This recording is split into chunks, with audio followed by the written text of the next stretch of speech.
Hello and welcome to the first ever Shut Up and Shimmy. I am Kat Ross, your host for now and probably forever, seeing as I see no one taking this over at any point.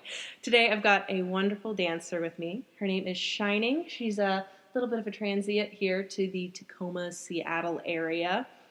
Wonderful dancer, a lot of history just in her performances and just really a spectacular dancer. I'm very excited to have her.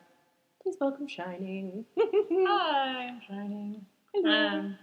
Like Kat said, I'm new to the area. I've actually spent the last 3 years in Spokane.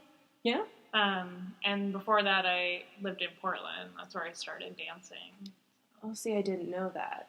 Yeah. I thought you were always from Spokane. At least that's all I knew. Yeah, I've only lived there for the last 3 years. I moved over there to be with my husband-y person.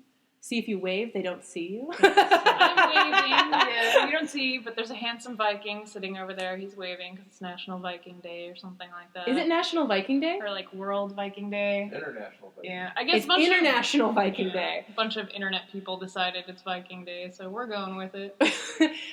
I feel like everybody has, they've claimed a day. Like, today's International Pickle Day. The 10th is actually World Belly Dance Day. I saw somebody put that on Facebook, and I'm like, okay, sure, if you want it to be. Let's go for it.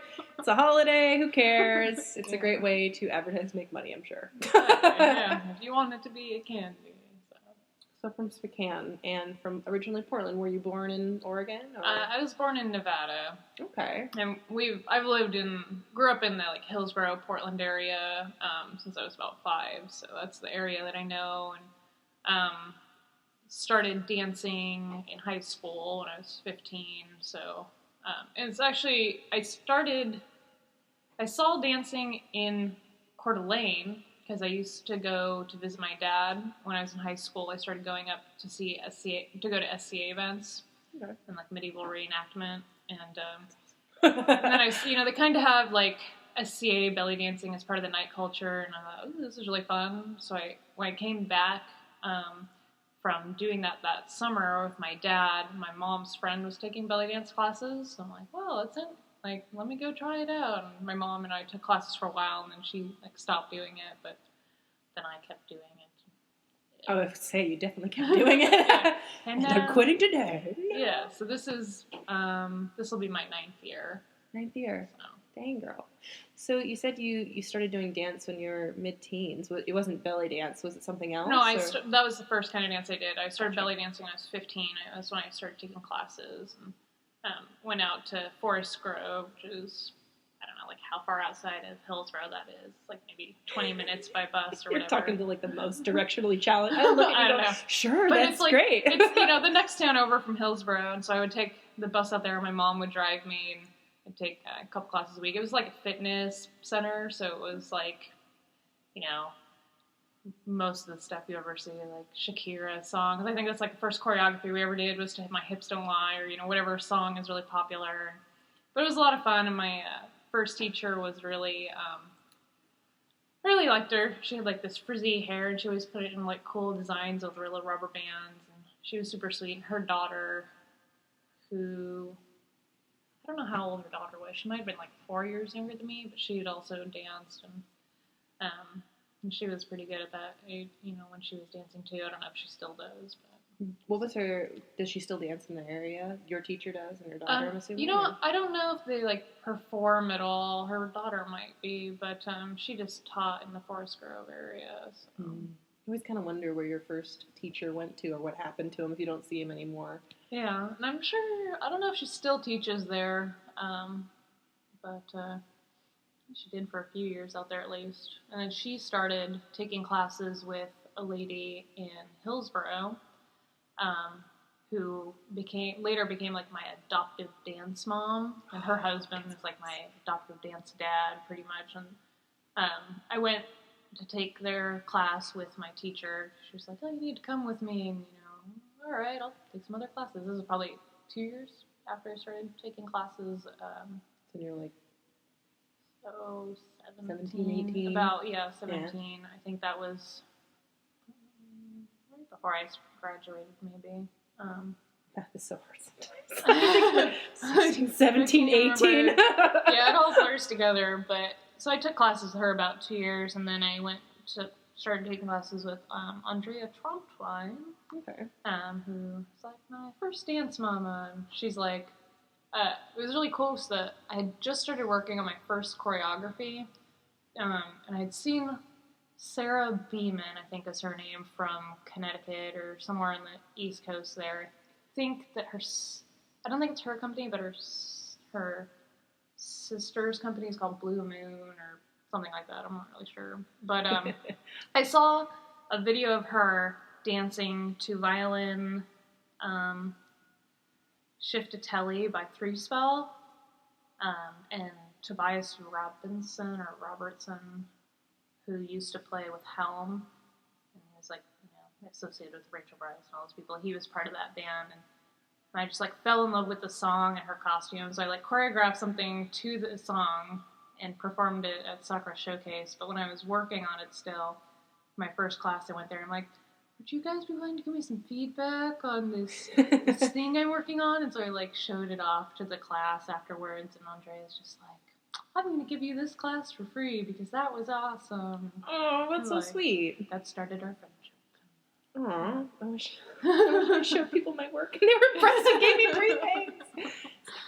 So it was really sweet. And later, I took classes with her for a while, and she eventually said, you need to come and take classes with Jane Archer. And I don't know if you're familiar with her. Jane Archer. Ran Euphoria Studios in Portland, which is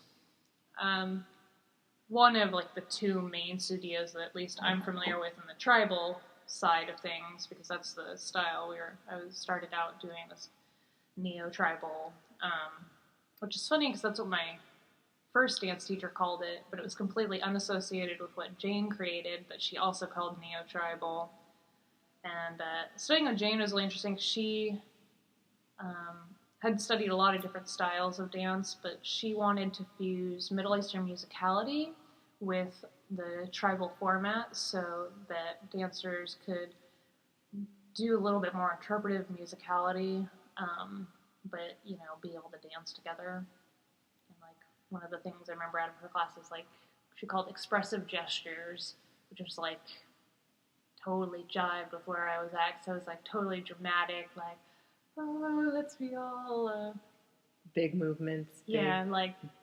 You can't see what I'm doing because I'm moving my hands in wiggly ways, but Ooh. Cool. Expressive gestures. So, yeah. So you kind of started in a more alternative.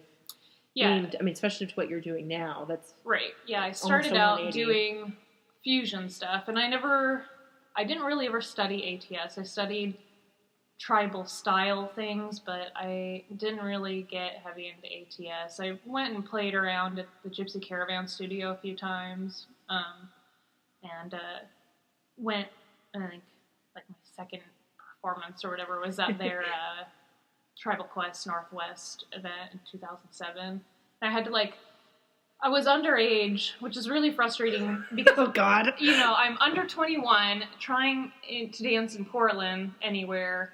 And I'm, waiting in the green room, and they're like, okay, but you can't go out front. You need to stay right here and come back right after you're done performing. But everyone was super nice to me, and, my mom was out there, and she recorded the performance. Aww, gotta love moms. And, it was really cool, because it was, I don't know, it was, interesting, I guess. People, even a couple years later, were like, I remember seeing your performance there. That's nice, though, that they remember, especially being that far back and one of your second performance. Yeah, and I'm just it's always made me feel really grateful or whatever, but it's just very interesting to me that even at that point, people are like, you got something special. That's nice. That's nice. It's one thing that I'm really passionate about, especially with newer dancers, is making sure that they get the warmth on that first, second, third. If they're nervous, they need positive and good reinforcement. Right. And you see all too often the people who are like, for example, you need to work on your hands. Right after their performance. I'm so happy. And I think that makes a big difference. Before. And I've always felt really, the other part of me has been I've gotten a lot of really good feedback, but no one ever gives me critical feedback, and I've been asking a lot more for that lately because it's kind of awkward to me. I'm just like, surely, like, especially, as a new performer, you're going, I know that I'm not super great right now, but, Could somebody, I know it's difficult. We're in the society that negative feedback is not something we give very often, but I would like something that I can improve on. Yeah. It's interesting that you bring that up, too, because it's you never know if somebody's being serious with the compliment they give you in the first place, or if they're just saying it to be nice. Yeah. I've thought about that a lot lately, especially, I think the last year I've been really trying to kind of take stock of where I'm at and where my ego is at and where I want to be, and really thinking about how people respond to me as a dancer and as a person and how much of that's legitimate. And one of the things that my dance teacher, Aisha, has commented to me about is that I can't remember, how she would phrase it, but essentially, like, is the person qualified? Do they know what they're talking about? Like, a legitimate compliment, some people really feel heartfelt, like, they may not know anything about belly dance, but you can, if they give you a nice compliment, they probably mean it. But at the same time, if they're telling you anything technical, you can kind of take it with a grain of salt, like, you probably don't know what you're talking about, but thanks for the compliment. Like, I spent last 6 months or so before I was, before I took a break because of the tendonitis in my knee, I was dancing at a bar in Spokane where it's the same clientele every week, and they're all, like, bar guys from Spokane, as you might imagine, but they're all really nice. Right, yeah. But, and they always give me really positive feedback, and some of them are like, I can really tell that you girls are out, you're real artists. And I'm like, well, thank you. It's such an odd compliment. You're real artists. Yes? Is that good? Is that bad? What does that mean? But it's like some of the comments they make, and it's just kind of like, no one's ever rude, but you're just going, really, how much do they know about it? Right. Like, you could be good just because you're half naked in a costume and you're the only belly dancer they've ever seen. And that's really the biggest thing, is trying to determine the difference between, what your ego wants and the rest. And I don't remember what my original tangent was there, but I've been thinking a lot about Welcome to conversations like this. It's like, how did I get here? I've been thinking a lot about that and trying to reflect on everything that like where I've, what I did and, what I'm doing now for that. So.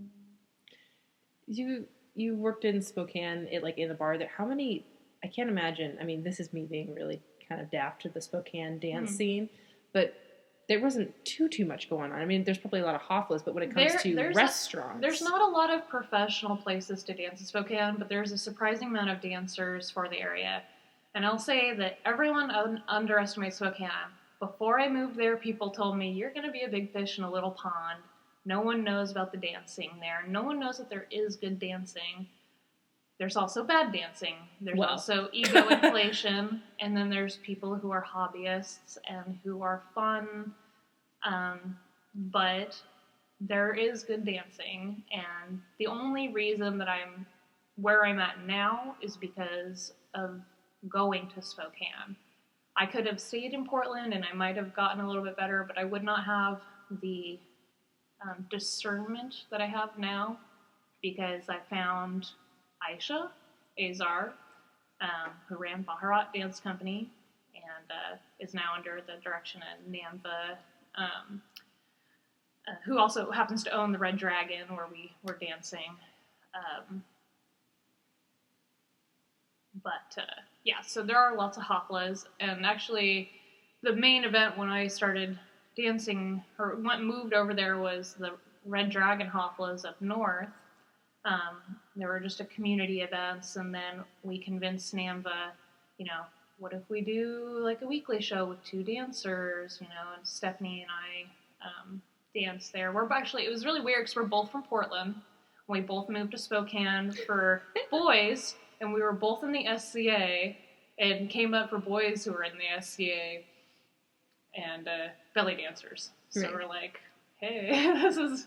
It's a mirror image of myself, Yeah, in a exactly. way. So it was really fun to work with her, and we, because the only other thing that was going on was dancing at Azars, where where Aisha danced for about 12 years, and then through a series of events was turned over to some other dancers. And most of the only dancer that anyone really knows from Spokane is Nephabit. A lot of people know Nicole, but Nephabit and Nicole both dance at Azars, and so there are other dancers in Spokane. Yeah, right. I'm not saying there wasn't other. It's right. just I know, but we're so self-centered in the Seattle-Tacoma area that we are the only place in Washington that has any dancing, which is a bunch of BS. I'll let you know, they have dancing all the way up to Republic, Washington. Right. There's dancers everywhere. Yelm and Roy and these little towns that you just would never expect anything has dancing.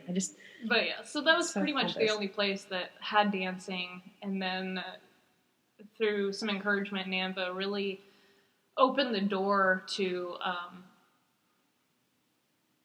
provide more locations to dance, which was really nice because it was a really nice opportunity for me to gain skilled dancing every week, but I've seen the other dancers in the community start to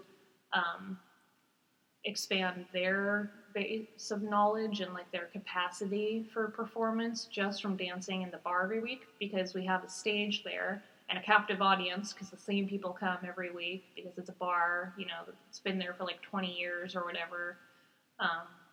So it's been really interesting to watch everyone and go, oh, this is actually helping people. And I think eventually, if they keep up with it, you'll see the level of dance raise there if people continue to have good education. So. It's interesting. You stick a dancer who's danced mostly with other dancers around, and you take that dancer and you pop them in an area where it's non-dancer audience. It's such a different show. It's a completely different show, and I think that really refines a dancer's performance in a whole new level. Because there's the dance for the art, which is extremely important and why we do it. Mm-hmm. And then there's the dance for the entertainment aspect of it. Your fun, your commodity, your they're interested that you're there. And I think when you mix those together in a perfect blend, that's when you get a really amazing dancer. And I'm happy to hear that that's happening more. Yes. Yeah, I've been thinking about that a lot because I came over here, I've been only over here for a couple months, mostly working and trying to find a place to dance, and danced in a local restaurant recently and just felt completely crushed by it. And not that it wasn't like an okay performance, but I was rusty for one because I haven't danced in 6 months because of my knee. Right. The owner is Middle Eastern, and he's very nice, but he's like, you need to use more modern music. I was trying to use something by Ahmed Fouad Hassan, from the 70s, and just didn't pick up over his speakers. Oh, that's the word. Was it just not loud enough? Or it just didn't have all the instruments because the speakers weren't very good. Oh, and I see. The crowd wasn't ready for it. Like, they didn't really know what was going on, so it was really awkward, and that was not the right music for the space. And I got so spoiled dancing in Spokane at this location where we had the freedom to do whatever we wanted because NAMVA trusted us to be professional dancers or whatever. She knows when I know what I'm doing, and at least I'm like learning to do what I do or whatever. And no one was objecting, So I'm like dramatic in the artsy sense. I love artsy dance. Yeah. I mean, that's what, in the tribal thing, I always had the freedom to just be like, oh, I'm bearing my soul, and now I'm going to do a healing spiritual dance. It's all about me. Yeah. And so I've really been getting into, like, old Egyptian music from, like, the 70s and 80s. I have a, big cassette collection that I've been either gifted or bought in the last year or so, and I'm trying to pull out more of that music to use it. And so I didn't realize how spoiled I was getting there, just like being able to do this, and then coming over to this area and being at a completely different venue with a completely different audience who didn't know what was going on and haven't acclimated to my sensibilities was kind of like jarring, and has made me kind of go, what sort of venues do I want to be dancing in right now? Oh, okay. Is restaurant really where I want to be? Because I think that restaurant shows can happen, but maybe the way that I want to dance, they need to actually have a stage set up and a show rather than, hi, there's a belly dancer in your food.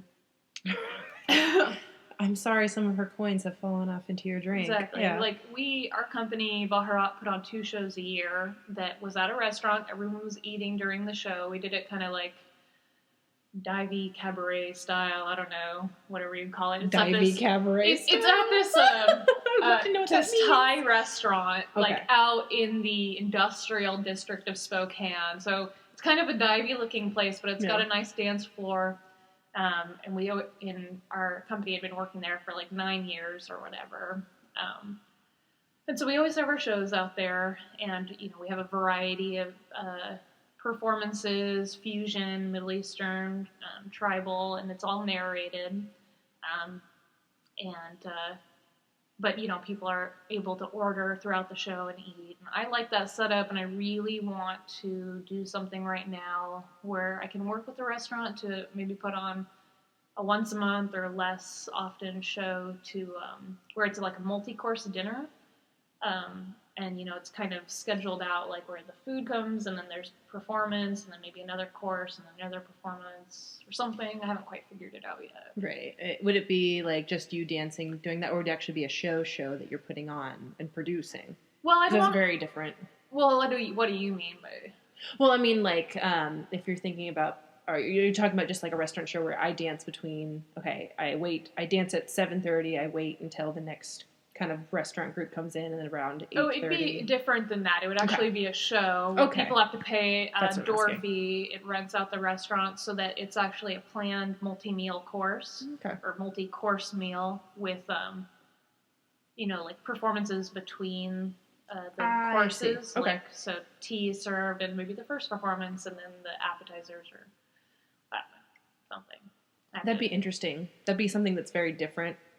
I don't know if you've seen it. We haven't had a show that's like that, that's centered around the performances. It's usually the performances are doing their own thing, and the restaurant's doing their own thing, and they just happen to be in the same area. Right. And I really like to bring that all together because I really like, the dinner atmosphere is really nice, but I think that it can be presented in a way that where the dance can be presented well. Come on, if in Spokane of all places we can present art. You're putting down Spokane again. Come on. Well, a lot of people do, but I mean, it's true. But it shouldn't be. In a bar, the CD bar downtown, we can present art pieces, and people may or may not care, but if we have the capacity to present like classic Egyptian belly dance or all these different styles with some amount of appreciation, granted the audience was trained over a course of 6 months or however long to learn what to look for, I think that can happen in an area where people expect belly dancing. Absolutely. I think if you brought that to the South Sound, it's interesting you talk about Spokane because the economic difference. Us in Western Washington, I know this is not being seen, but there's like the northern and southern area, and we are broken up into 2, but they mingled so often it shouldn't be. I didn't realize that there was such a difference. Yeah. Like, I thought everything was a lot closer before I moved over here, and I didn't realize that there was like, a reference to the South Sound. And Abraham was making a joke before we moved over here that Tacoma is just like East Spokane, and we didn't want to end up moving to the same sort of economic area, but it's interesting that there is that difference, and it's ridiculous. Similarities exist. Seattle is thought of as the area for professionals, and so if you're not in Seattle, it's not matter. And it's funny because really to get from here in Federal Way to Seattle, it's like 30-40 minutes at max. It's not a drive, but for some reason people have such a block between, like, anything below Kent is dead. I've noticed that. It's really surprising to me. Like, I don't want to drive all the way up there. Like, for me, it seems a long distance because I don't know it yet. Right. But if I was, more familiar with the area, it doesn't seem like it'd be that hard. But I would love, as a person who's a big proponent of South Sound Tacoma, making Tacoma a hot spot like it is, I would love to see, even if it was up here in Federal Way or anywhere in the South Sound with big quotations, bringing more more stuff like that in, because there's this such. So I started doing the Tacoma belly dance review just a little bit less than a year ago. Instantly, the first thing I got was, thank goodness there's something in the South Sound, which kind of blew my mind because we are very oversaturated with events in our Western Washington area, but there's that divide. So having more stuff in the South Sound is beneficial. I've been interesting, say, started in the Portland area where there's stuff going on all the time, lived like in complete isolation for the last 3 years, and came over here, and I feel overwhelmed because there's something happening every weekend and then during the week, and I can't get to any of it because I have to, work, and then I can't get up that far north, and everything happens in, where's Tamlin Delisle's studio?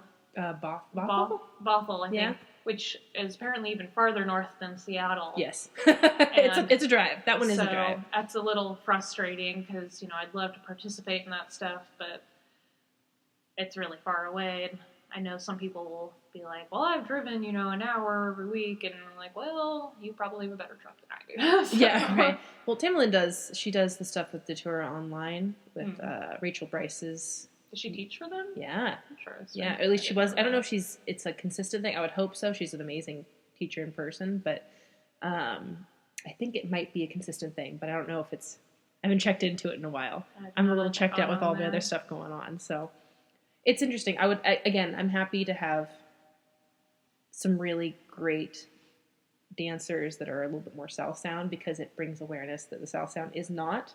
Yeah, it's not just amateurs. There's a lot of good dancers. There's some great dancers down here. I've wondered about it because the demographic's different. You have a lot more Middle Eastern people farther north. It seems like not to generalize, but it does seem like the Tacoma area is, a lot more Black people and like not as much Asian. Like there's a lot more Asian people over here. It's weird. Spokane was like white on white bread. I didn't even realize it until I came over here and I was like, wow, there's like other people. Look at all these amazing restaurants and stores. I know, I'm like, I forgot what foreign food tasted like. Like, part of the reason we danced at a Chinese restaurant, I always joked, was because other than Azars, it was the closest thing to the Middle East you could find. Well, that's too funny. Because people are always like, belly dancing at a Chinese restaurant? That's so weird. You get that all the time. It's very lucky because we have a lot of variety. I mean, just driving in Renton the other day, I found another Middle Eastern restaurant that I'd never seen. It's like, I didn't know that was there. That's what I love about this area. It's so diverse that you get a lot of stuff. Yeah. And so there's more opportunities for us dancers that doesn't look so ridiculous. Right. And that's why, I'm not sure, I'm still not familiar enough with the area down here, but it seems like, is there the right demographic to even have, it's early, that's a bad generalization to say, well, this demographic's not going to be interested because, it's the general population, but in this area where people expect belly dance to go with Middle Eastern stuff, it seems like people would lean more towards only going to those locations. So. Because we have so many available, hookah bars, Middle Eastern restaurants, even Indian restaurants, that seems to be the bread and butter. Mm-hmm. But, there's always the little, like Beats Euphorium in Olympia. That's about, 40 minutes below us, right? It takes place in the little restaurant called the Urban Onion. It's more kind of vegan-y like food. Interesting. So right, yeah, it's not Middle Eastern food. And then mine takes place in a coffee house that's all about blues and jazz, which makes no sense. I think, as long as you can find a nice location. Like every time I drive past Sticks, Chopsticks or whatever it's called, the Dueling Pianos bar, I just think someone needs to take that over and make that into like a belly dance nightclub, because look at those windows. My studio is a couple blocks down on 6th Ave, and I walk by that all the time. I'm like, man. You ever do shows in there? Huh? Yeah, I'm planning on it actually. Okay. So it's like dance studios are a great place for that. You can have evening shows and. Yeah, I'm working on right now. I'm working on something called Antonio. Antonio is the name of my snake. Oh, okay. Which I love that kid. But we're doing a reptile rescue show in September. I had to really think about that. I'm sorry. So it's a reptile rescue show that we're going to be putting all the information together for. That all the donations are going to go to reptile rescue. So Things are happening. Oh. Oh, the unevenness. No, I'm just cold. Oh, okay. That's fair. I get cold really easy. Yeah, same here. So I pack a... We're talking about dance-related stuff and cold. I pack leg warmers, and I found this...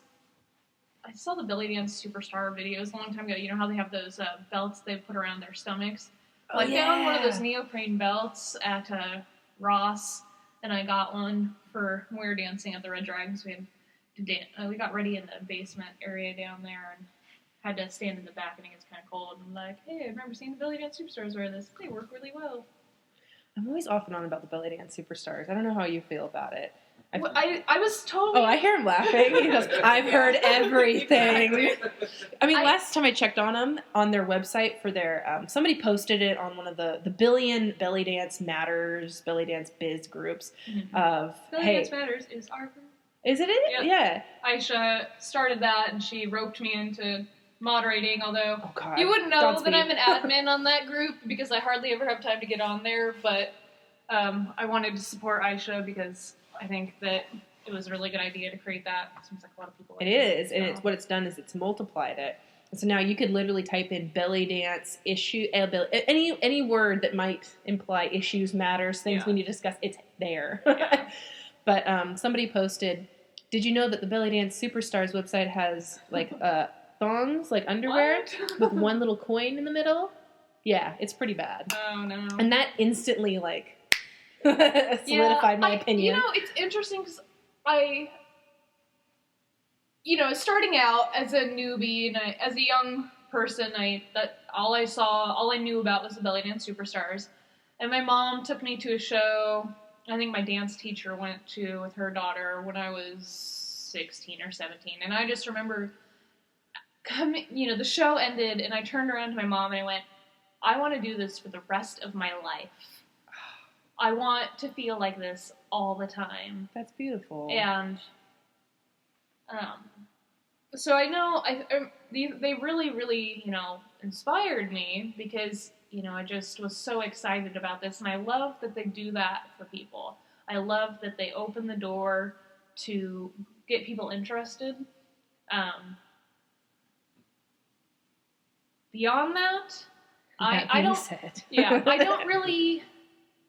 I haven't kept up with what they've been doing the last few years, but my interests have changed too.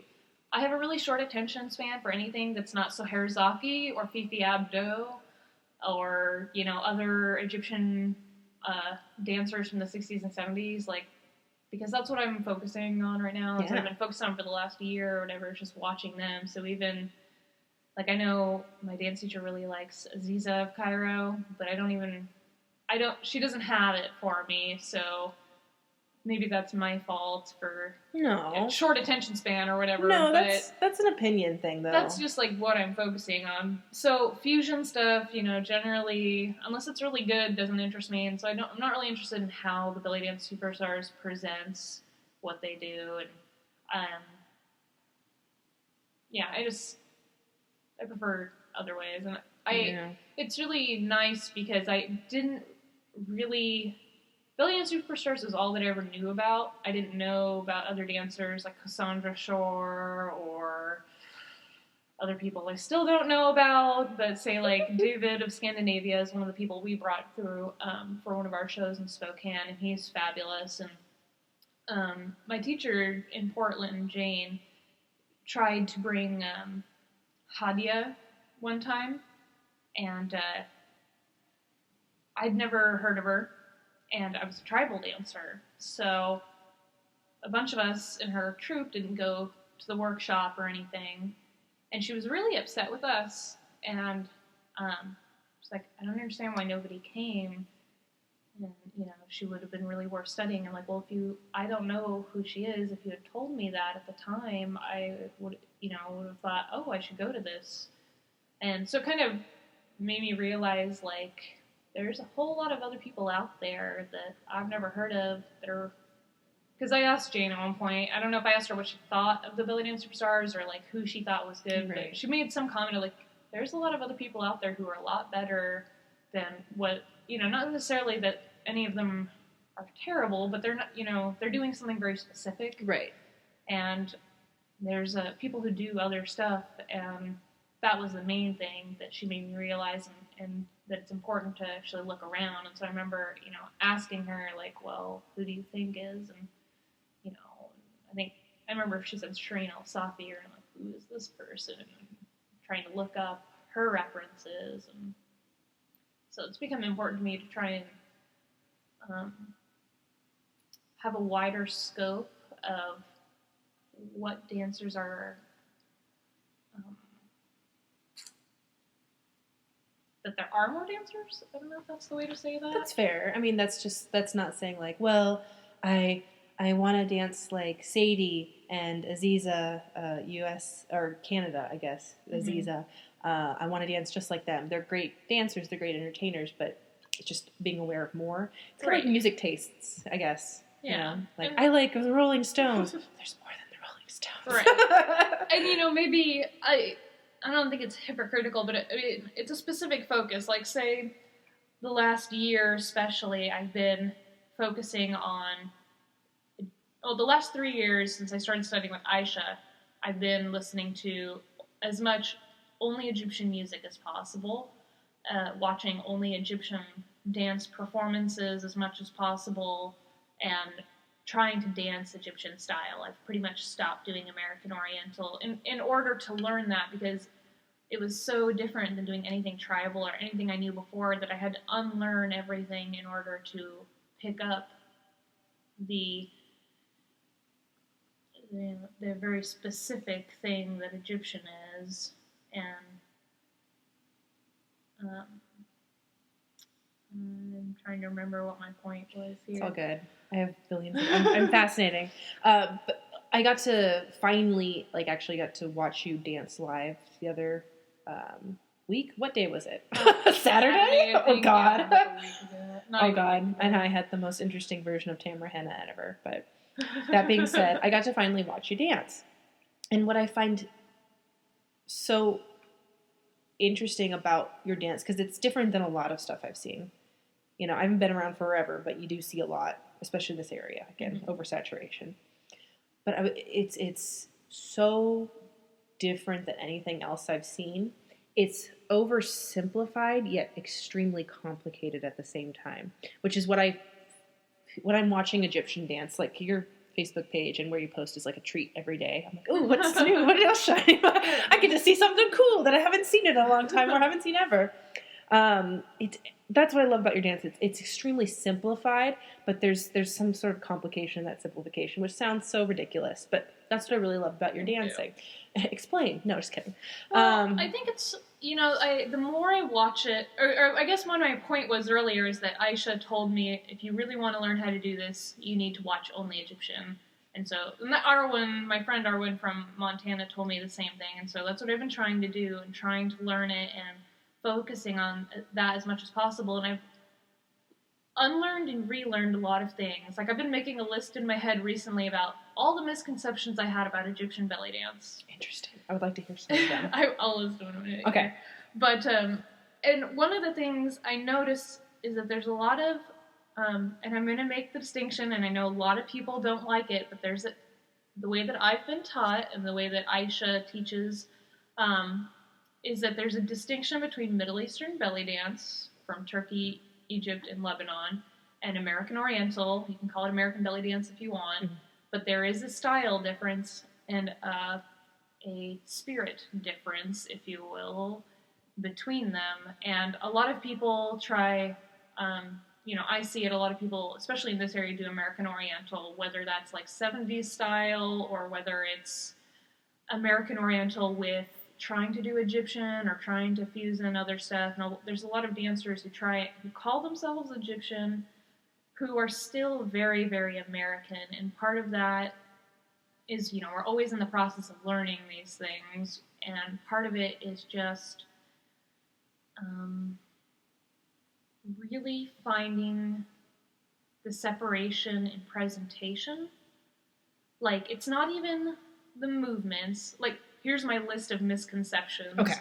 The biggest thing that I see people do, they think, and this is one of the first things that someone ever told me about Egyptian belly dance, is that it's very small and very concentrated. Watch Fifi Abdo. Tell me that's concentrated and tiny. Hell no. She's belly. She is all, hip, all over the place. But they do, part of what defines what they do is the posture and the it's internalization in the sense that they're using their core. I don't want to say core because that makes everyone think of Pilates, but that's not where my head goes to first. Well, but I love that there's something like Pilates. I'm gonna get blunt, say your vaginal tube up to your belly button, tighten all that, and it's it's so important, and it's a lot stronger than it is in American Oriental. And that's why a lot of people in American Oriental have back problems. But they work on different planes, too. They work to angles. And, oh, God, I get so distracted that I lose my train of thought. I'm so in the moment of thinking. It's all right. Okay, so what was I saying? I was saying... So you were talking about, God, you're asking the blonde something. That's a dangerous zone there. So you were talking about the misconceptions of Egyptian. You're talking about the lower core is what I would call it, but that doesn't mean that. Yeah, right. So posture is really important, but everyone is... Oh, so internalization. So it's not that... Internalization doesn't mean small movements. They can get big, they get body, Najwa Fawad will sit there with their legs kind of open and just turn her hips, get all naughty. And that's another thing. It's it's not prim and proper, and it's not, part of it is resistance.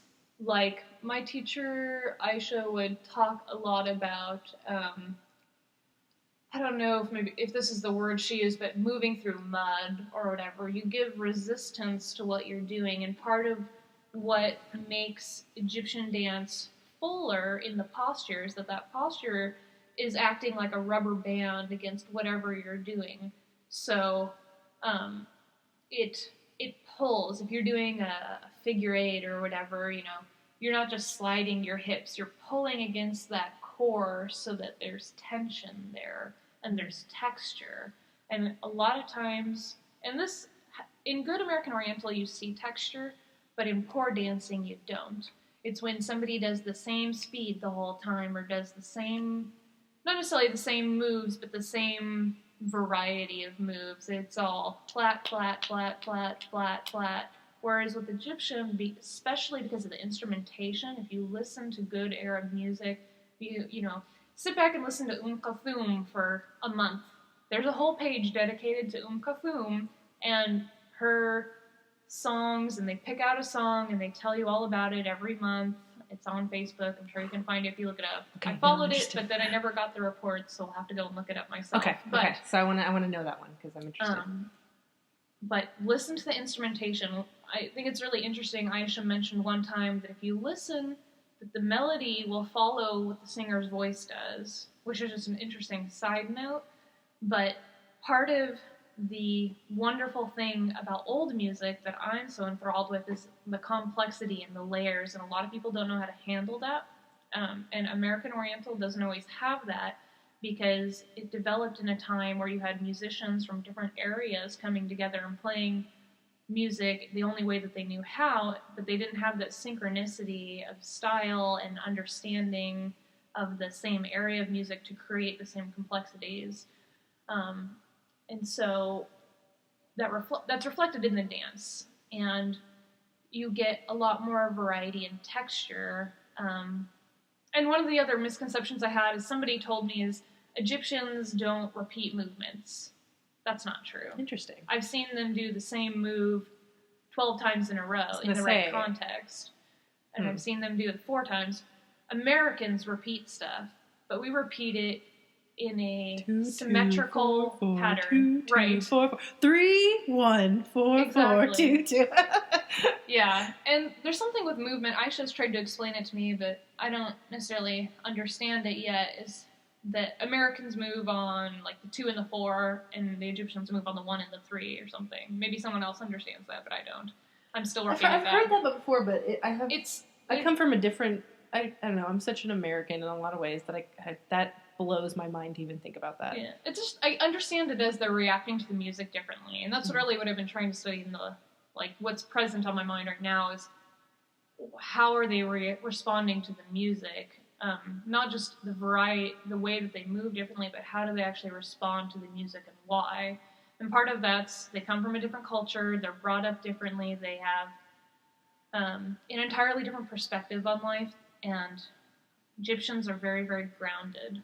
And generalizing, I'm sure not all of them are grounded. I'm sure there's flighty Egyptians out there, but in their dancing, you'll see, a lot. They have a groundedness that a lot of Americans don't have, and that comes down to presentation too.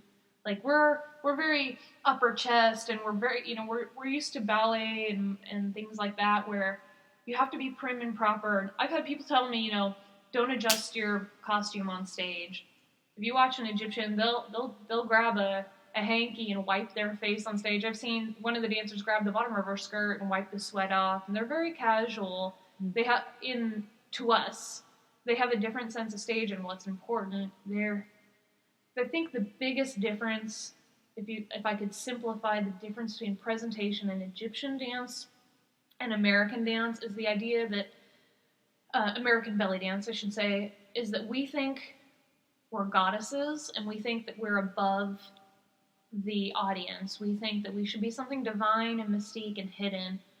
And Egyptians know that they're human, and they know that their audience is human, and their audience knows that they're human and that they're sexy, and their audience still wants them, and our audience wants us, and they have the understanding that they're not going to get us. But the difference is how we relate to the audience and ourselves, and it's really changed my perspective on dance because it's one of the first things I remember Aisha saying, and that might be just her philosophy as a person, but really starting to think about how belly dance is a reflection of being human and having human emotion and relating to people on a human level has utterly changed the way that I think about dancing and relating with people. And if I can think about it, that's one of the big differences in presentation. They're not really concerned with being mystical and mysterious. They're humans and they know it. They sweat and they, their costume slides down and they fix it. They don't make a big to-do about it. Dancers here, if the costume starts to slide, they either ignore it till the audience is panicking, or they make such a big deal out of it that it's ridiculous. Like, just fix it and go on. Nobody cares, and nobody will even notice if if you don't pay it more attention than it needs. And I think, what was one of the other things that was on that? I don't know. There's a lot of things. Like, what else? The other thing that came to my mind there just now is, in terms of audience relation, this is a huge pet peeve of mine. And something I think about a lot because the topic comes up a lot when we're talking about what makes a good dancer. Why do audiences respond better to certain people? And my teacher in Portland, Jane, told me something one time about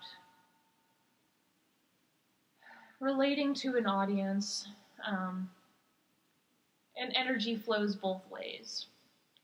So you give something to the audience and the audience gives something back to you.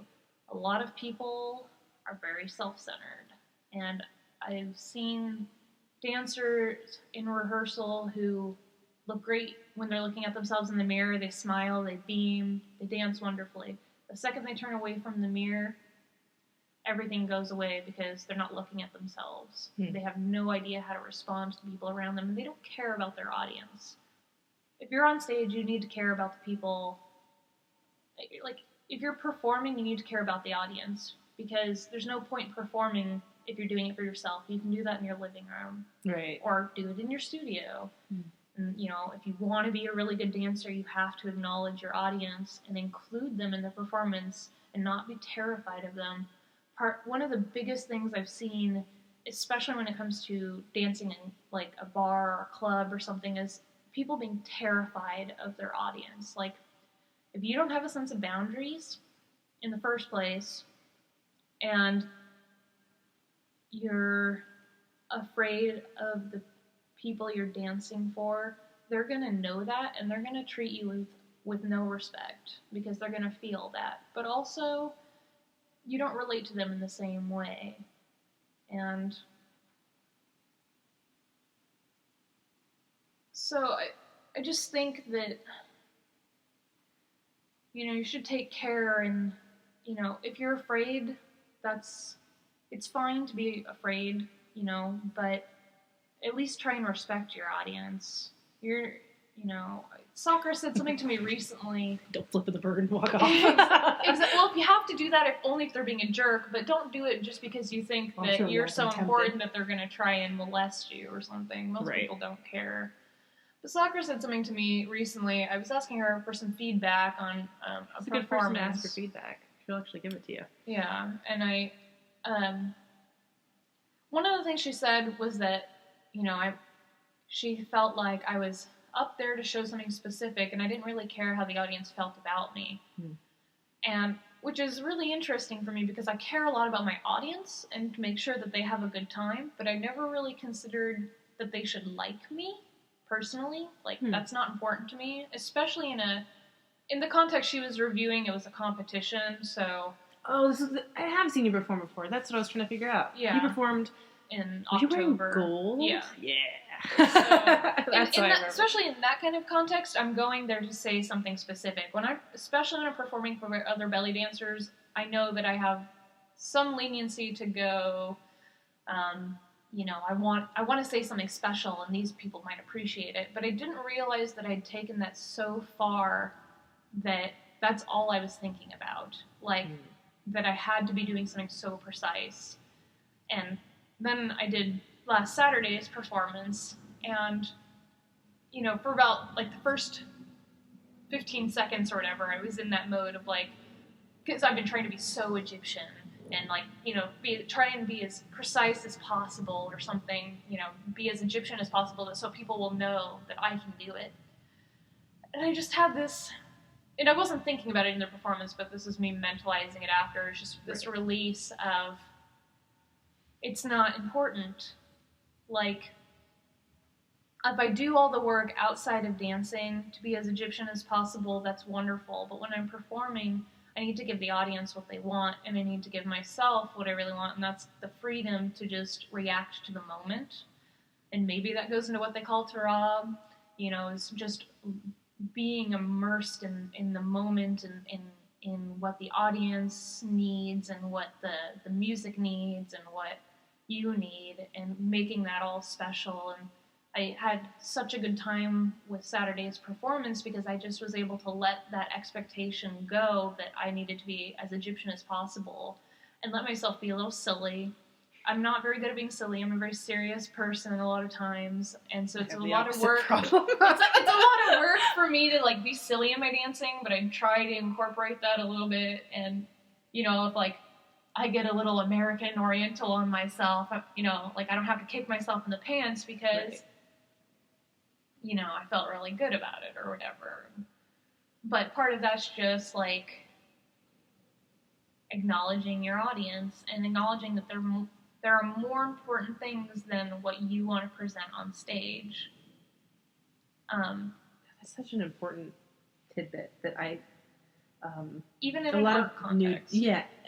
Really, any dance context, it's hard for newer dancers, and I say newer dancers, but it's hard for a lot of people. It's hard for me to do for a while. We think about it in a restaurant context, like, well, there's some give and take. Like, if you want to do a lot of work, then you dance in restaurants and you give up something, which doesn't have to be true. Right.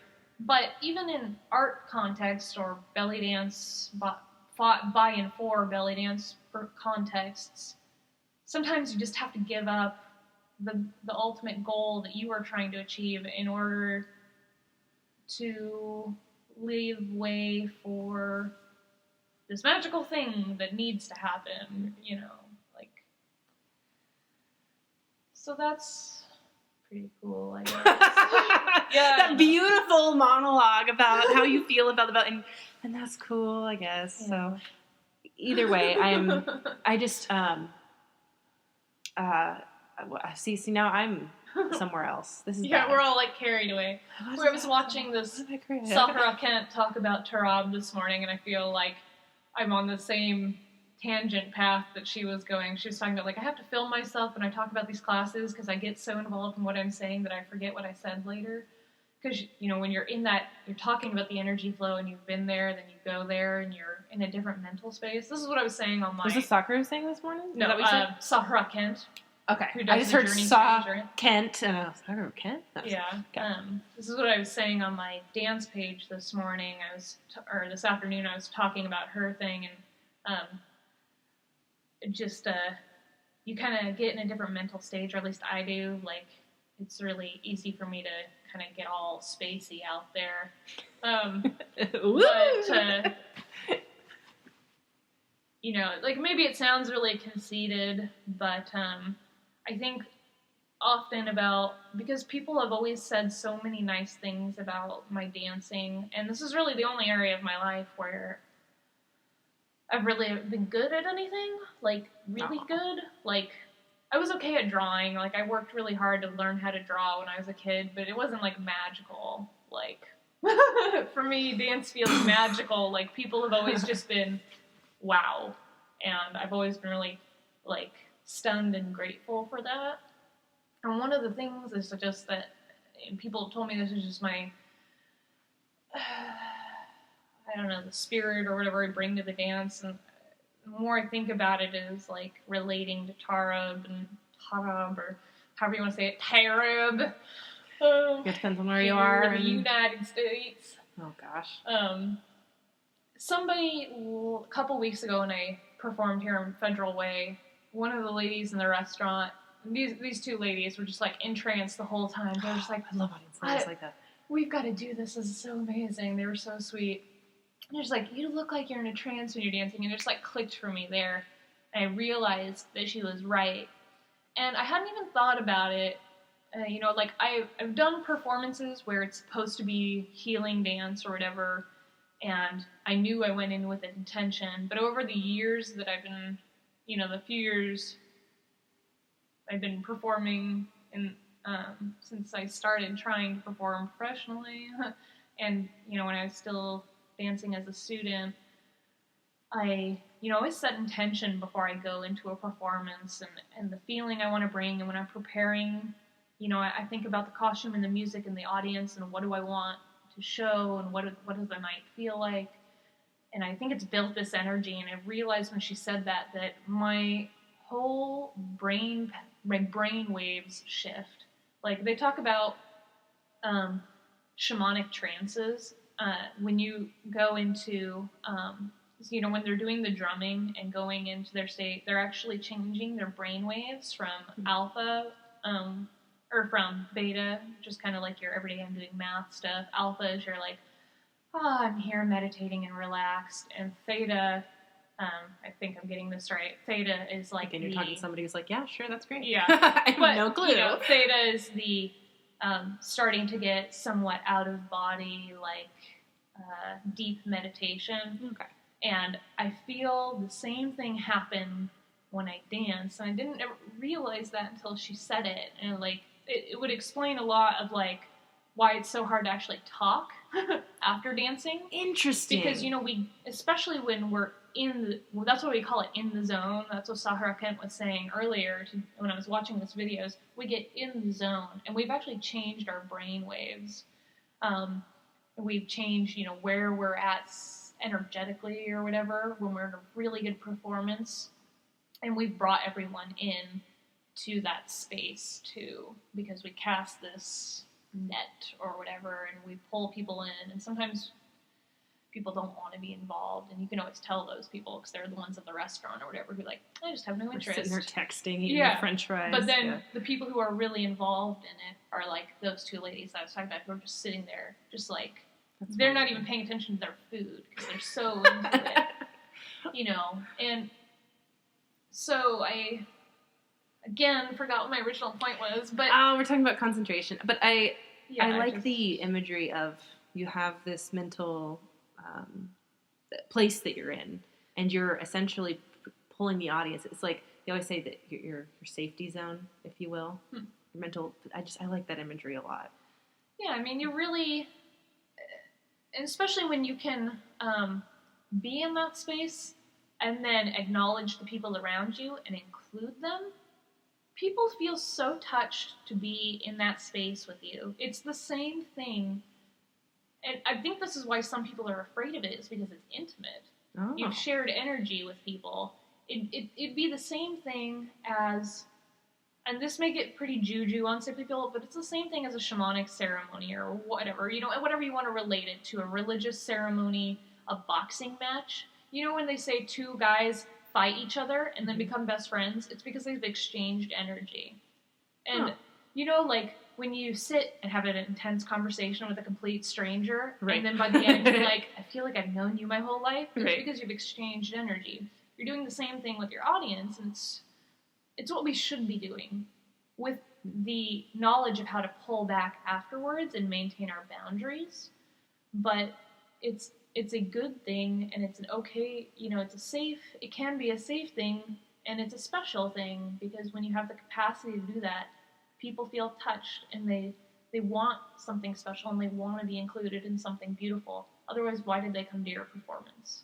Right. But when you just sit there and go, I'm the most fabulous dancer in the world, look what I can do to this music, you've excluded them, because you're suddenly going, I'm so much better. And you're also not pulling people in, if you look around and, they say that, if the dancer's thinking about her grocery list, so is the audience. And milk and cheese. Yeah. 3, 2, 1. I've seen, even not highly skilled dancers have the capacity to enrapture an audience. Because all it takes is just caring about the people around you. Interesting. So. Caring about people that's so interesting. Caring about say if you're performing for people you don't know, especially in a restaurant. Yeah. Just caring for those people as if they were a group of your friends. People that you are interested in. It's just basic compassion or whatever, just interest. The best thing, especially in a restaurant situation where people may or may not even know that dancing is going on, it's nice to just be like, hi, how's it going? Just let people know that you're a non-threatening, friendly entity. That's fair enough. And even if you're just looking at them, you've extended that energetic connection towards them. And some people will be threatened by it. For some reason, some people can't handle that. But a lot of people will just be like, oh, she's acknowledged me. I feel part of it. If you ignore all the people around you, then they're like, why am I here? Where is this supposed to be enjoyable?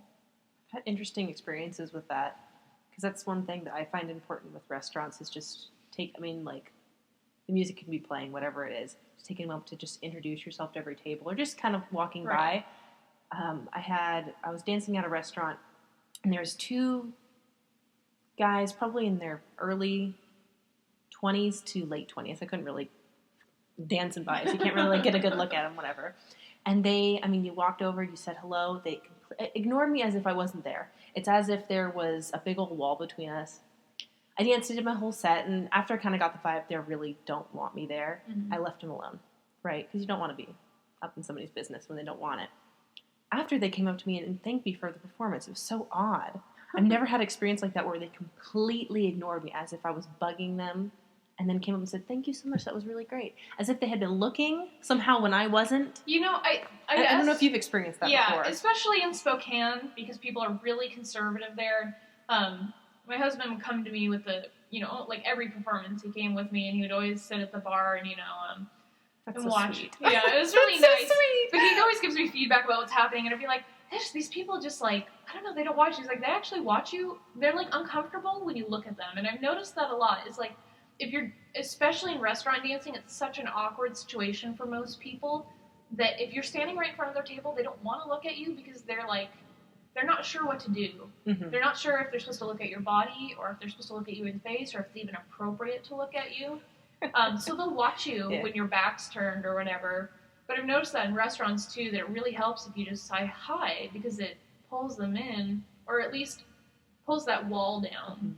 Mm-hmm. And in restaurants too, you have to understand, and this is part of the reason why I don't like dancing at restaurants a lot of times, is you get to dance about 5% of the time. The rest of the time, it's like being a hostess in a costume. Yeah. And it's kind of frustrating.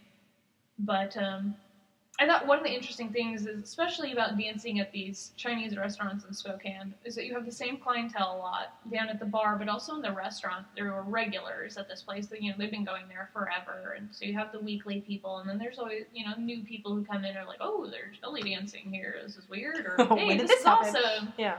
And so, you have the, you gain this pattern or rhythm or whatever. Some people expect it, and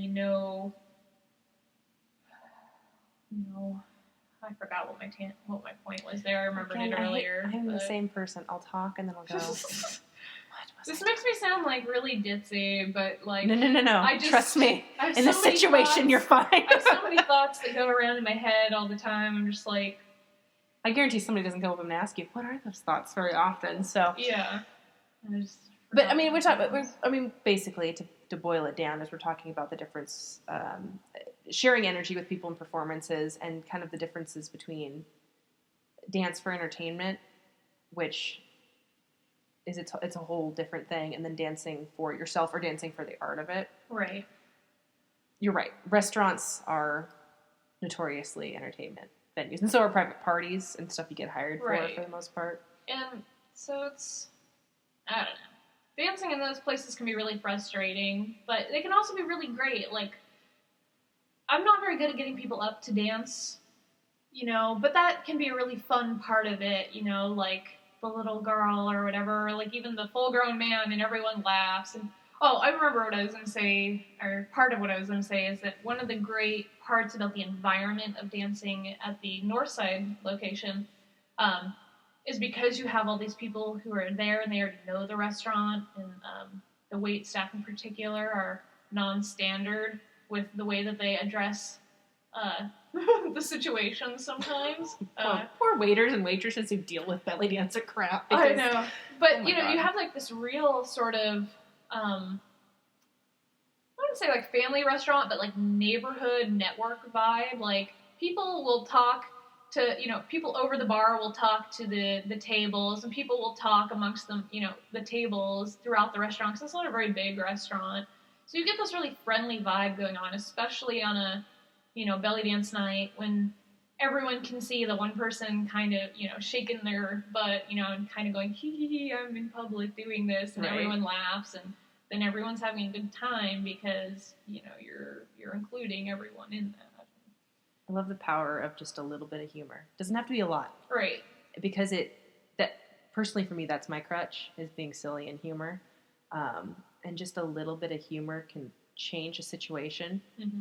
I don't know, because we're very reserved, I feel, with the idea if there's a girl in a bra and belt, even if it's a very conservative, well-haltered, pinned in bra and belt, there's something really alarming about it. It's kind of like, exactly, where do I look? Well, if it's shaken, then I think part of it's just the performer aspect, especially in a restaurant.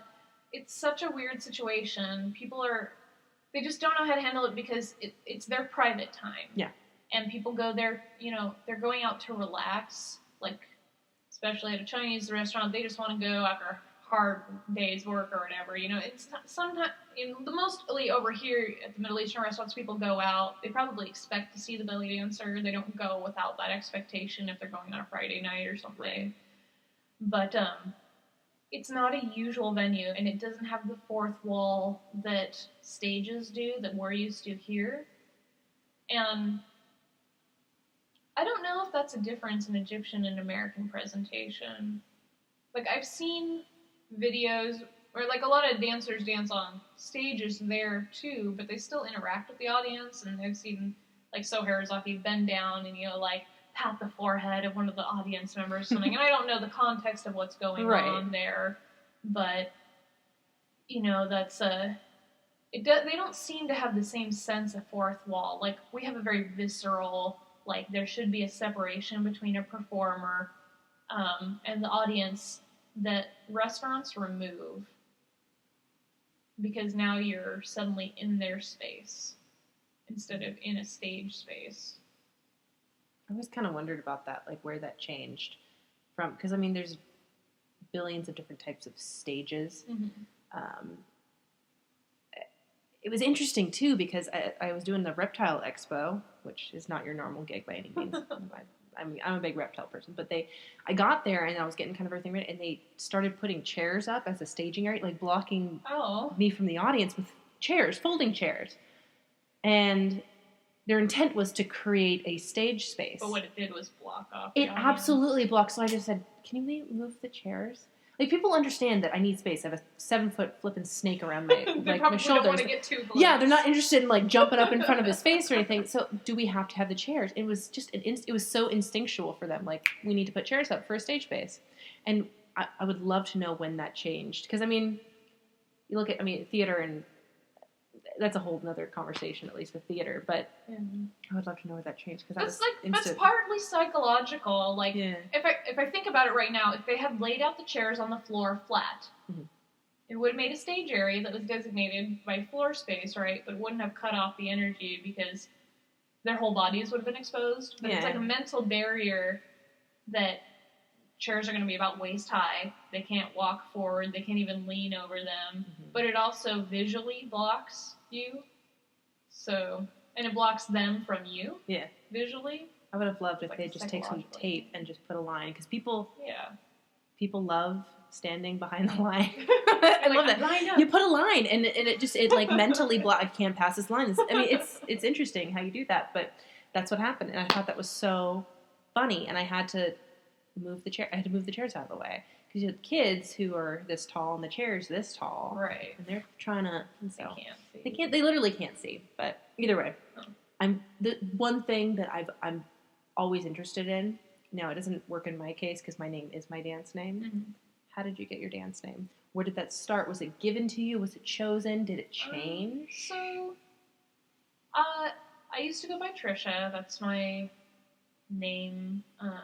For all intents and purposes, I don't say everyone my legal name or whatever. But, Trisha's the name I've gone by my whole life or whatever, derivative of my full name. And in a very metaphysical, juju, hippie way, I was given Shining, and it's what I feel, that's my name, and so I use it for dancing, and it's that's pretty much it. It's just something that was kind of given, and you just really liked it and enjoyed it. Yeah, it was given to me, and then I just go by it, and so it's not necessarily a dance name, but it works for that because it's enough of a separation from, whatever my legal name is. That works for me, but it's not really intended to be separate. I am Shining. My friends call me that, at least the people who respect me enough to call me that. Calling you out if my family does, work doesn't obviously, people are like, we're not going to call you this hippie name. And I'm like, yeah, whatever, okay. In my family, like, my grandma's never going to call me that. Okay, she's my grandma. But, my grandma. Like, my friends call me Shining, and, that's how I feel, like. Because even within the belly dance world, it's an insanely unique name. I love it. Yeah. It's just, it's just so interesting. I think the process of how people choose their names and what made them keep it I've thought about taking a last name for dance. Like, I feel at some point I might have to, but I don't know if it should be given to me or if I have to pick it out or maybe I'll earn it or something. But it always feels like shining is kind of weird, and it's soft syllables, so a lot of people have a hard time understanding it, especially over loud music. They don't understand. They think it's shiny or like, I don't know, like shiny sunshine would be a great belly dance name in its own way. But like, maybe I'll add an additional like Arabic last name or something to it. But that's not super important to me. Like, it doesn't have to be, as long as it's a good expression of how I feel about myself, and people comment to me a lot that they're like, you truly are shining, and so I like it. It's a good expression of how I want to be, and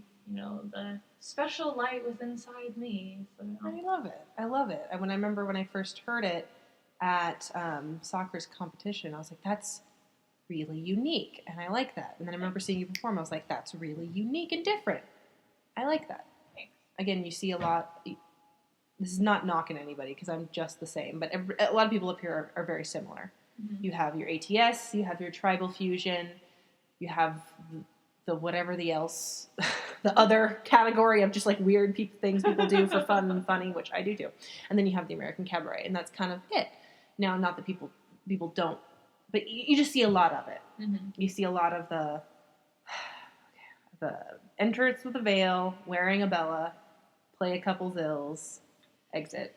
Technique. Yeah, I mean, it's all like standard performance, and that's what we're trained to do is, as in the American Oriental routine, but I think it can be varied, and I think it's really interesting because I haven't had the opportunity to see a lot of the dancers in this area, but it does seem like that's prominent, and it's to be expected, West Coast in particular, I'm sure.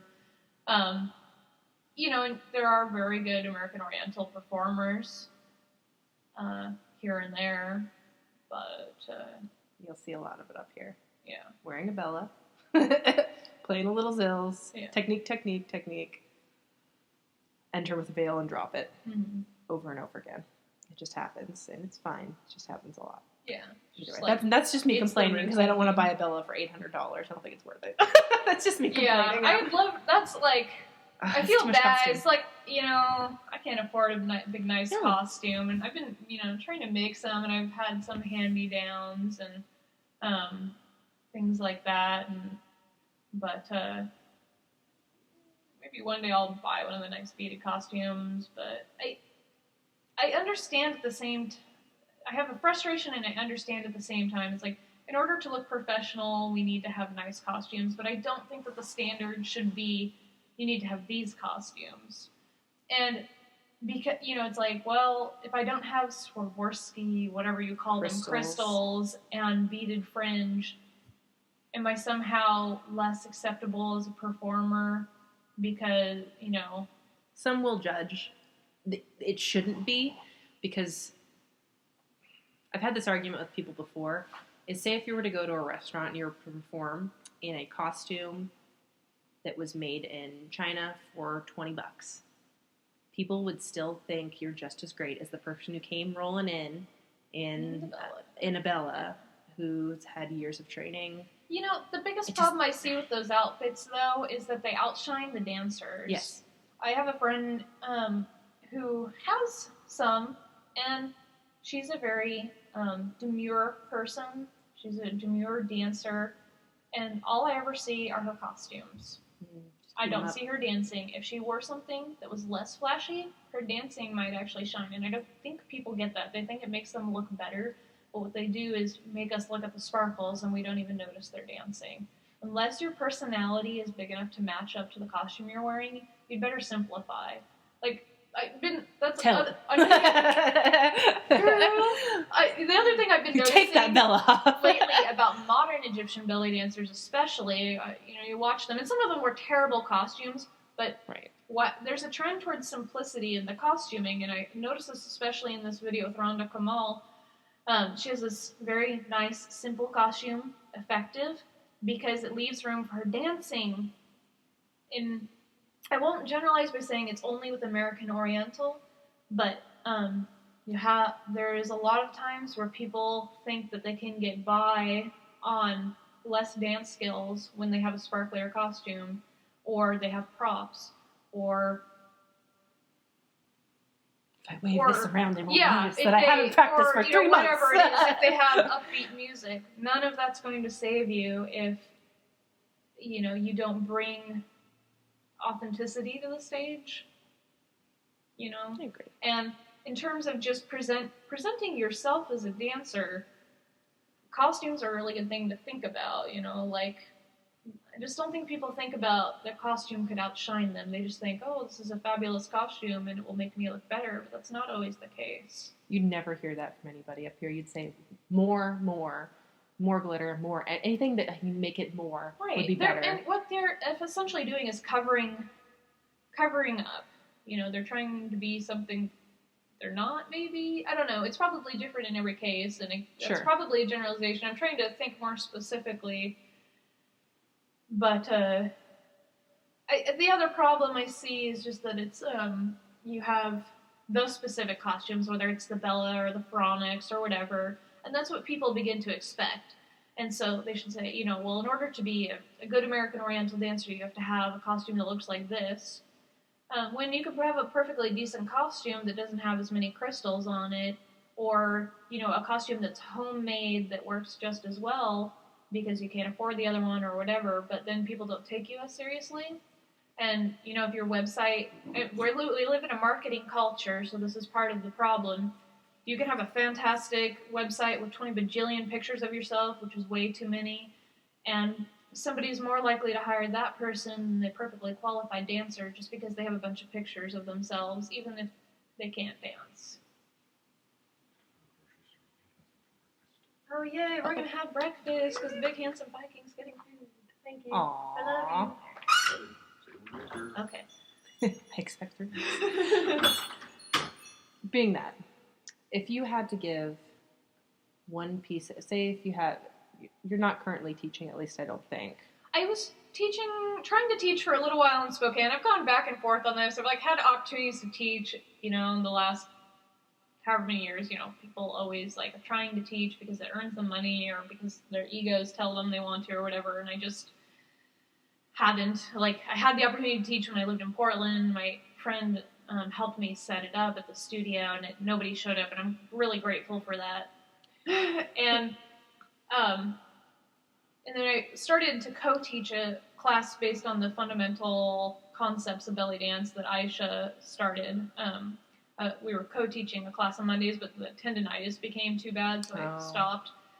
But I kind of have a goal that by my 10th year, sometime, next year maybe, that I'll either start offering workshops or regular classes maybe. I'm trying to figure out what I want to study in order to feel more ready to teach. Maybe I need to study some teaching concepts or something like that. So it's going to be dependent on the person, on what you are teaching and what you are offering, because everybody will have something of value to give. I feel. And I feel I just want to make sure that I know enough. I'd really like to start teaching the fundamental concepts of belly dance kind of based on what I've learned from Aisha and pass down some of the valuable things that I've learned from her. But I also need to have enough of a foundation on my own to feel confident enough to pass that on. And I know lots of people start teaching, and I don't really want to add to the vast pool of underqualified teachers. Gotcha. So that being said, if you had one bit of advice to give to a new dancer or a dancer who's scared or thinking about getting into doing dance but doesn't really know where to start, what advice would you give them, if you had any advice to give them? The first part of me wants to say, make the effort to find a teacher who's well educated. But seeing as how you're probably not educated, at that point you won't know but you may know the difference, you may be able to instinctually tell. The most important part is to find the situation which allows you to feel inspired. I really miss when I was a young in the dance. A young whippersnapper dancer.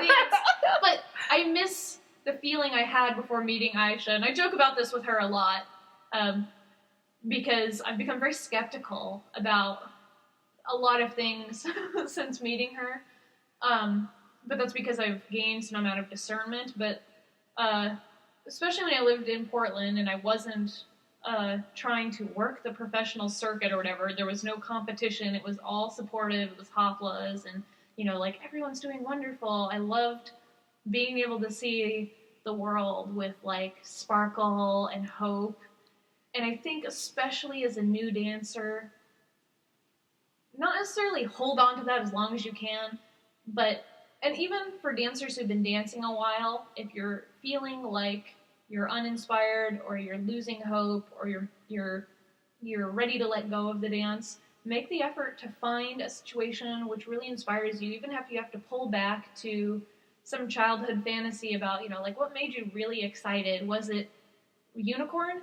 If you have to get onto a hafla, non-public eye stage and ride a unicorn around in some sort of unicorn pony belly dance fusion thing, my Lord, in order to get the laughter in your soul back, in order to enjoy it, then do that, because the only thing that's going to make worth doing it for you is having your heart in it. And for new dancers, that's what carries them on to actually want to learn more, is that they have to be inspired first. Like if I hadn't been inspired by the belly dance superstars, then I probably wouldn't have graduated high school early in order to study dance. I got really fed up with high school. This was in conjunction, and I graduated early so that I could pursue my life of dance, and went through other series of things, which led me to study with teachers who I valued for their education.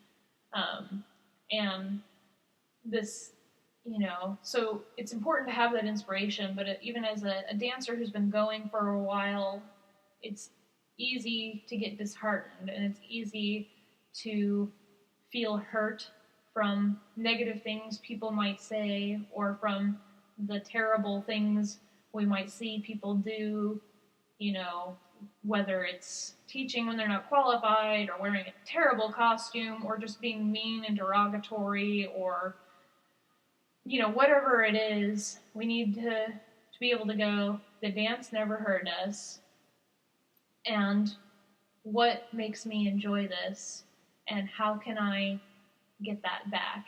Do I have to dance in my home for myself? Do I need to go out and make some friends, or just go out and, go party at a hafla so that I can remember how to have fun again? Or do I really need to find the right stage for myself so that I can express what I want to express in this, and take the hit on not doing other kinds of performances?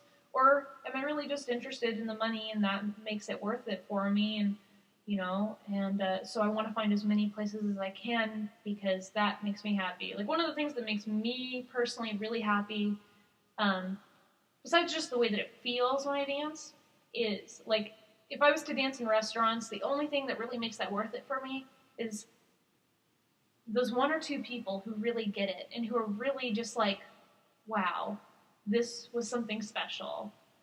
Like, there are nights, and everyone's had them, where they come away and this was fucking worthless. I got, pardon my language, but, I got $5, if anything, in tips, and, nobody cared, and I'm worthless as a human being, and my dancing sucks, and I should just quit. Those nights make up for it, because somebody went, I see something special, and you've touched me, and, that's important. So, I don't know if everyone has those experiences, but for me, that's what, is so nice to me. Like, one of the nicest things that ever happened was one of the earliest things that ever happened in my dancing. I got this random card after the first performance I ever did at Sakura Showcase. After that choreography I was planning, I showed it to my dance teacher. I did that performance based on Sarah Beeman's video to Violin Ship to Telly. I was super inspired, and this was beautiful music. I got a random card in the mail. I don't even know how this lady got my address. I think... Which is slightly concerning on its own right. Right. I didn't know who it was because I couldn't read the name. Oh, mystery letter. Yeah. And it was beautiful. It just said, your dance was like a pre-Raphaelite dream. Robert Morris, or whoever the name of the artist would have been, inspired by it. It was just so touching. Wow. She's like, signed it, thank you for your performance. And that was after my first performance ever, and I just was so, flabbergasted that someone went out of their way to send me something so nice that I think, has always stuck with me of, why it's so important to be sincere, that people are really moved when people are really moved when I dance, and I don't know why, but I want to keep giving them that. So that's really nice that, I can remember that. Kind of getting teary-eyed. It's not my scratched eye. No, but teary-eyed, that's amazing. But, I don't know what it is, and I'm not being self-centered when I say it, but that is the most consistent thing that I've ever gotten, that I have gotten while I've danced. From the first moment that I started till, my last performance last weekend is just the sensation that I'm giving some people something special, and it makes me feel good. So, yeah. Well, you heard it here first. Of course, the wonderful, absolutely true artistry that Shining brings to the dance. It's amazing. If somebody were to be very interested in finding out more about you, where would they find that information? I know a lot of people are well, I kind of want to be reached out to, but not all the way. So yeah, don't be afraid. I always love answering questions and stuff, and I'm apparently a really nice person. And apparently your address is incredibly easy to find. Oh, don't tell people that. No. Yeah, right. I have a Facebook page. It's just Shining Belly Dance. You can probably find it on Google. It's separate from the Facebook profile, but I post information about performances, but also interesting and cool things I find out about dance and culturally relevant stuff. And you can go to www.shiningbellydance.com. It's SHINING, and then bellydance.com. And that's just the basic website. It's got all the basic information, things that you might want to know about. But how do I meet this person? Where do I can see her next? Obviously, I love talking about the dance, and I think it's really important to have the cultural background and to know something about it. So I'm always interested in learning more and in helping other people find out more. And I don't necessarily teach right now, but I'm happy to work with people if they have things that they want to work on, or if they need feedback. I have a decent eye for observing things and being able to tell you what I see. So if you want feedback on a performance or whatever, send it my way, and I'll give you some nice but honest feedback. And which is a rare occurrence. So yeah. So that's SHINING bellydance.com or Shining Belly Dance on Facebook. Both will get you in the same direction. Perfect. Well, thank you for letting me chat with you. I'm a little teary-eyed still. It's not I scratched my eye, for those who don't know, and so I'm teary-eyed, but now I'm actually teary-eyed. That was wonderful. Thank you so much for your time, and thanks for chatting with me. Yep. And we'll get to see her May, if I get this up in time. May 25th at B Sharp Coffee House. You'd think I'd remember the name by now. You will be 24. Oh, is your birthday? Yeah. For real? Yeah. We're gonna have 2 birthdays. You and Kathy Bird are both having birthdays, nice. And I was planning on doing something special for her, and so now that I get to do something special for both of you. Nice. So we'll have to plan that. But next performance, if you're in the Tacoma area, will be May 25th at 6:30 p.m. We'll have, of course, the wonderful Shining gracing us with their presence. Otherwise, have a good week. I hope you all can take something from it and just remember to go out and find that thing that makes your heart flutter.